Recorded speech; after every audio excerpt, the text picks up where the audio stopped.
Yo, what's up? Welcome back to the number one channel in the history of the world. That is TV channel. I am Brian Lee Durfee, author of The Forgetting Moon and The Blackest Heart, both books published by Simon & Schuster's Saga Press. Today I'm going to be reviewing one of the old classics, and that is Wuthering Heights by Emily Bronte. Came out in 1847. Now, here's the thing. I'm going to give 2 ratings for this, if I remember, at the end. 1 rating for my reread of this, and then a rating for my first time I read this. Because I'll tell you, the first time I read this, I thought this thing was one of the most brilliant, most extravagantly written pieces of fiction that I've ever read. I just absolutely loved it. How did I feel on my second time? Okay, all right. So let's talk about the cover first, because you know I love graphic design and cover illustration. Now let's face it, Wuthering Heights has probably been published with 100 different covers over the years. I mean, it came out in 1847. It's been around a while. This is the cover of the book that I happen to have, and I quite like it. It's got a brooding dude on the front of it. Let's see if I can match that up, kind of like my thumbnail. I think we're the same guy. I think that's just me. If I lived in Victorian England and had hair and was more handsome and dressed more stylishly, I would be Heathcliff. Anyway, the cover was done by a painter, Leon Cogniet. I think that's how you pronounce it. This is the one novel that Emily Bronte wrote, and she died. She was only 30 years old. Of course, her famous sisters, Charlotte and Anne, they wrote different things. They lived in Haworth, Yorkshire, England. I've not been there. I've driven by it. They were raised by their father, who was a rector. That's kind of a little history on them. So this book, it's got so the introduction to this book, there's a little part that I wanted to read to you here. Wuthering Heights is one of the greatest novels of all time, and arguably the greatest psychological novel ever written. It is a novel that defies definition. In a gothic landscape of moors where ghosts roam and love never dies, there is also a realistic presentation of the social landscape of the turn of the 19th century, when the novel is set, and the Victorian era, when it was written. The ultimate rebel's treatise, written by a woman who rarely ventured further than her own village, and whose own life was tragically short. Wuthering Heights is a domestic drama, a ghost story, a romance, a spiritual journey, a diary of dreams and visions, and above all, an examination of the nature of humanity.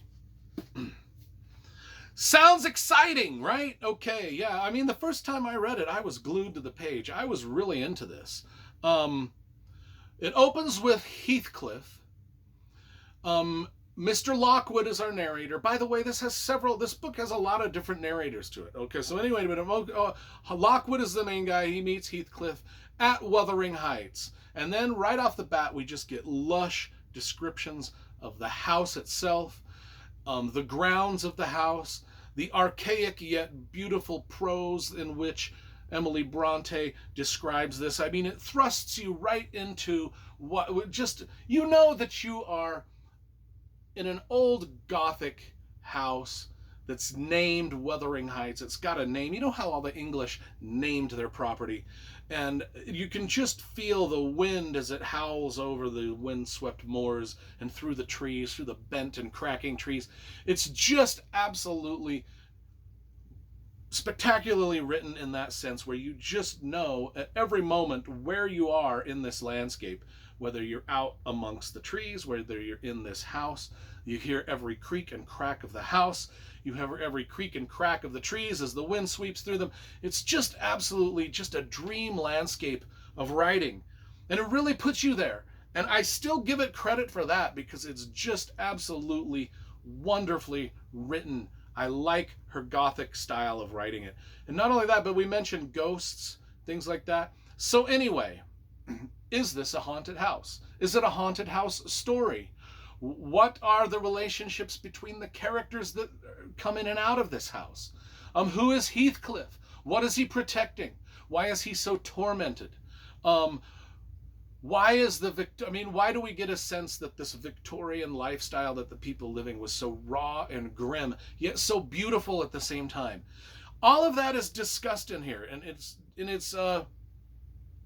great. It's a great. It just shows you what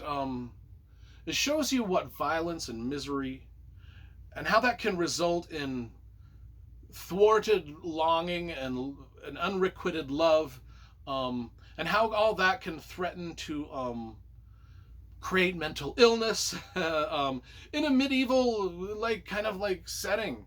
It's just, we feel like in this day and age we all go through these tortured torments in love life and things like that.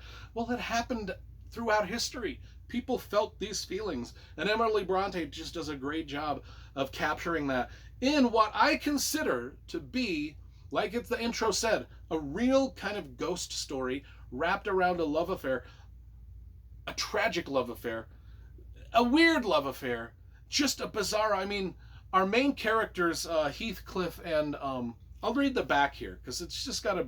So there are few more convincing, less sentimental accounts of passionate love than Wuthering Heights. Yeah, Emily Bronte just cuts right to the hard parts of love.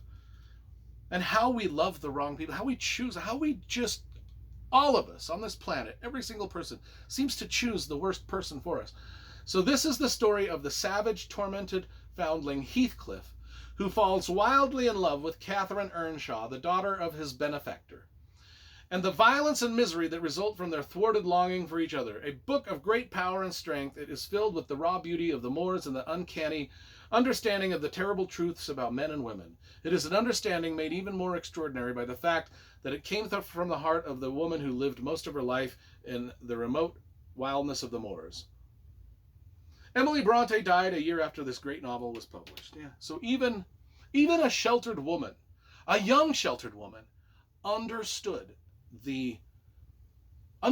her life and what was going on. She wasn't living in a fantasy world of delusion where everybody just met the perfect, charming, romantic guy, and that guy was just a wonderful person to her the rest of her life. She knew that was a fantasy, like an unrealistic fantasy for 99.99% of women and men. Just how we put our how we place what we want someone to be, and we want them to be a certain way, but they're going to be who they are. No matter how much we dream up this delusion of who they think that they should be, they're going to be who they are. And she got that at a young age. And there's a lot of, I'll say, modern writers that don't get that, especially when they start publishing books when they're young. They still have this naive outlook on the way things are. And I think that she captured it. And there's also some modern day writers too today that do capture it too. But anyway, those are the things I loved about this book. Both times I read it. The first time I read it, I was just really into it. But then again, back in those days of my life, I was really into reading and loving a lot of the classics. Now I'm kind of like, I was getting the same things from it the second time, but I was also just slightly bored with the whole fucking nonsense. You know what I'm saying? So I first time reading, 10 out of 10. I loved every word, every minute. I just was absorbed into it. Second time reading, I just don't think my heart was in it. I still understood all the things that I loved about it from the first time. I was just kind of like, my eyes were glazing over in some spots. And maybe I've just reached the age where I think when you're young, you hate the classics. I think when you get to, maybe in your 30s or something, and you're kind of full of yourself, you're like, I love the classics. I am an educated intellectual, and then when you get into your 40s and 50s, you're just kind of like, I'm over that shit. I'm over it. I don't need to feel like an important person because I love Charles Dickens or, 10 out of 10, first time I read it. Second time I read it, I finished it. I enjoyed most of it. I would give it about a 6.5 this time. So let's round that up. 10 out of 10, 6.5. Somewhere, this deserves somewhere about an 8.25 overall. That's what I'm saying.